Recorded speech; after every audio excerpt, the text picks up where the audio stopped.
5:52. Whatever. Alright. I have one more thing to show everybody tonight. And then I am off. But I need to make new splits for it. I can do that while it's loading.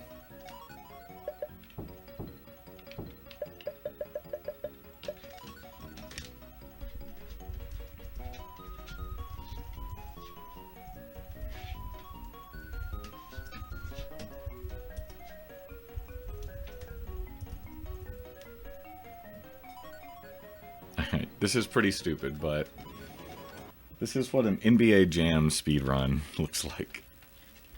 Give me 1 second.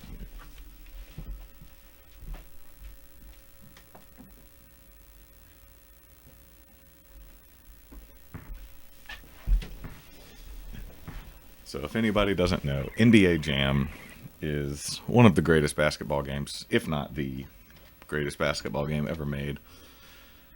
Released in the 90s, originally an arcade machine. Every major system at the time got ports of NBA Jam. The first thing you do is you up the timer speed and the options to very fast. And then, as long as you're in here, you may as well take it down to easy. Everything else you can leave alone. And you start the timer when you select head-to-head, 3, 2, 1, go. Now, the first thing you have to do is menu down to not enter your initials for record keeping, because that would be slower. And then you don't really want to choose a team. You want to just, as quickly as possible, select the Phoenix Suns, who your cursor is always on. And that's pretty good, because Charles Barkley and Kevin Johnson are actually a pretty balanced team. And so, here's how you kind of do this. So, the idea with speedrunning a sports game is that you want to just have the clock run as continuously as possible. And, you know, I think it's worth adding in a constraint that you need to win the game. You know, so you can't just run around, but then also lose and then call that a speed run. I mean, that sucks to do that. So, what you want to do is you want to learn how you can waste the most time but still be good enough to score some points. And so for me, what I've discovered is that the AI in this game doesn't actually close you out. Like, they'll just stand around until there's either 5 seconds left on the shot clock, or there's 7 seconds left on the game clock in the quarter. So you can literally just stand around for a while. And then, once the clock is counting down and you're getting closed out, just take a terrible shot that has very little chance of going in. And then just hope that one goes in eventually. Yeah, see, I just got closed out right there because there were only 7 seconds left on the game clock. I forgot to watch for that. So, take a terrible shot that has very little chance of going in, but it doesn't really matter because you only need to win by 2 to, in fact, say that you won, right? I mean, you could win by 1, but there's no way to score only 1 point in this game. There's no free throws. So now that I have a 2-0 lead, I mean, I am really hoping that who am I playing? The Bulls? I hope that they just don't actually even touch the ball again. And so whenever Kevin Johnson rebounds it, that's great, because then I just have him pass it right immediately back to me. Sometimes Charles Barkley makes this shot, too. It's pretty crazy. The game has him as a relatively good three-point shooter, which I don't know that I remember that about Charles Barkley's game, but I don't know. It's alright, 5 seconds. Pippen starts closing me out, but then I just launch a shot. This should actually be a shot clock violation in real basketball, but for whatever reason, as long as you took a shot, NBA Jam doesn't actually care if you hit the rim or not.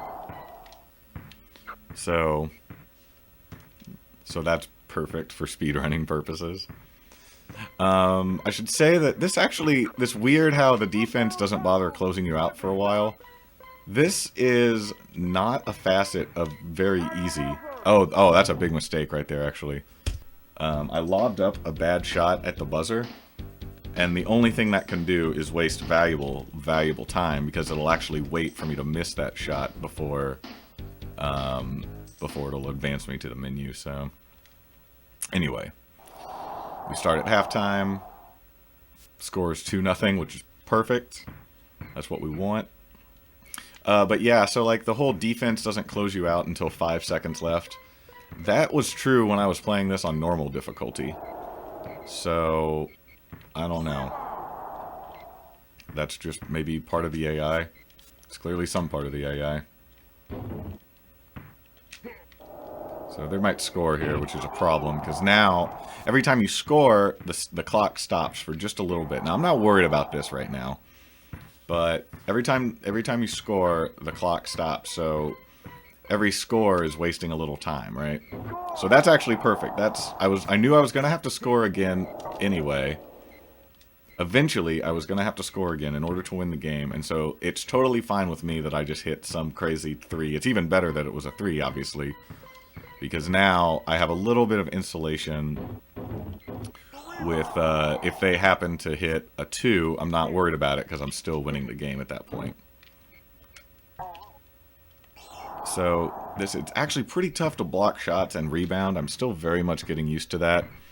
I played this game a ton as a kid, but, you know, the other day is probably the first time in 15 years that I've played it.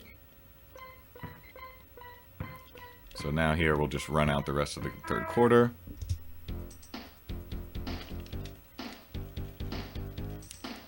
And then you got to menu a little bit. Just quickly dismiss these menus as fast as possible.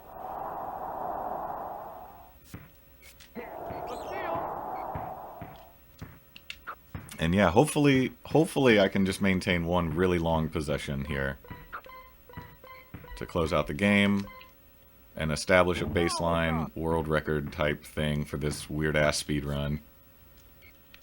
Oh yeah, I need to change my game to NBA Jam.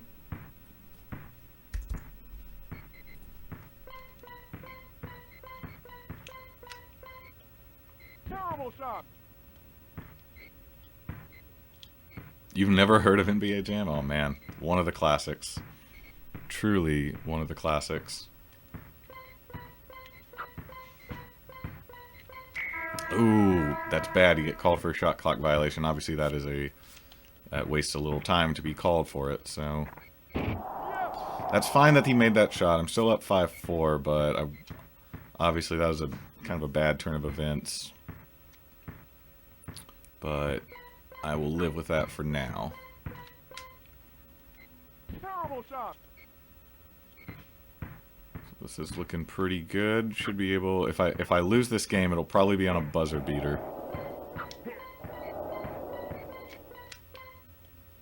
But hopefully that will not happen. Nope, I'm gonna run the clock out, and we're gonna say that 6:42-ish is a world record. Alright. Definitely save those splits. Alright, that's going to do it for me tonight. Thank you for indulging me with NBA Jam. Man, we can save so much time, too. We got the shot clock violation. I had to make 2 shots.